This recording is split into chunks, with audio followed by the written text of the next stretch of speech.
Hello Stampers, and welcome to Laura's Stamp Pad. Today I wanted to show you this awesome technique using embossing paste and adding color to it with a sponge dauber. So you can see I used that fabulous greenery image.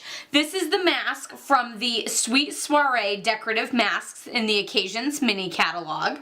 So this is what the mask looks like. You'll be able to see it better whenever I bring in scrap paper. There, now you can see it really well. So I used this mask and I added the embossing paste over the top of it, but rather than coloring the embossing paste and getting a nice vibrant strong color, I actually sponge daubered the mask and then added the paste over the top. So then you sort of get a variation in color and a super cool look. Of course, this is kind of like watercoloring where no two are gonna come out exactly alike. So let's get started on how I did this. First, I started with my mask here, and I'm gonna do two different colors just so you can see the variation.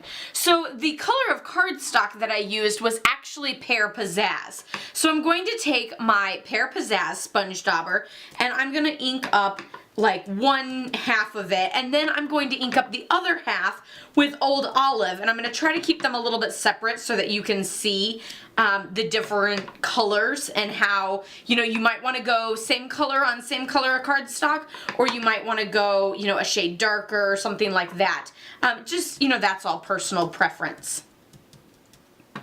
And I'm not like fully covering this, I'm just sort of dabbing around.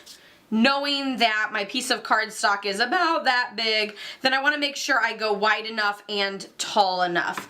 And like the whole thing might not be completely covered with green, but some of it is. Like you can see, yeah, you can see the green right there.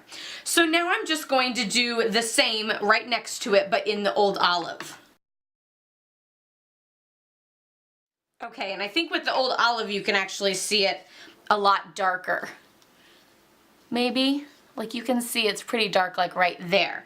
Okay, so now I'm just going to bring in my silicone mat. I have a piece of Pear Pizzazz cardstock, and this measures 3 3/4 by 5. And I'm going to lay my mask down.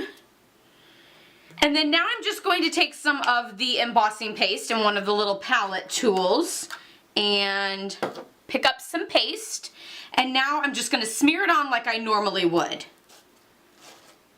And you can see it's starting to turn green and mossy looking.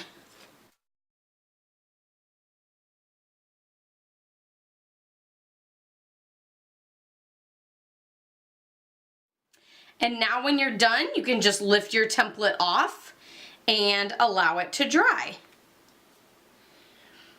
So this side is my Pear Pizzazz side. This side is my Old Olive. You can see there's also some white spots in there too. So it gives that color variation here. Let's see, let's move this just for a second. You can see that like this is all like green and messy. But there you get that fabulous variation in color. And like, I don't even think it's really that noticeable. That part is darker than the other part. So it's like perfectly useful for any sort of project. Of course, I did squish a little bit too much there, but you know what? That is where my flowers or my ribbon can go. So I'm not too concerned about that. But that's just a fun way for you to be able to add some color to your embossing paste. I know sometimes I have added re-inker drips to my embossing paste, but then if you end up adding too much or too little, then you have to mix up some more. You have a whole bunch left over. So this way you're only using the same amount and just as much as you need, because the color is on your mask and not mixed up into your paste. So I hope you enjoyed this little technique showcasing embossing paste and ways that you can color it with your sponge daubers and adding some color with your ink pad. I'll be posting pictures of these on my blog, laurastamppad.com, so you can check that out. Be sure to give this video a thumbs up if you liked it. Don't forget to subscribe if you're new, and I'll see you guys all next time. Happy stamping. Bye-bye.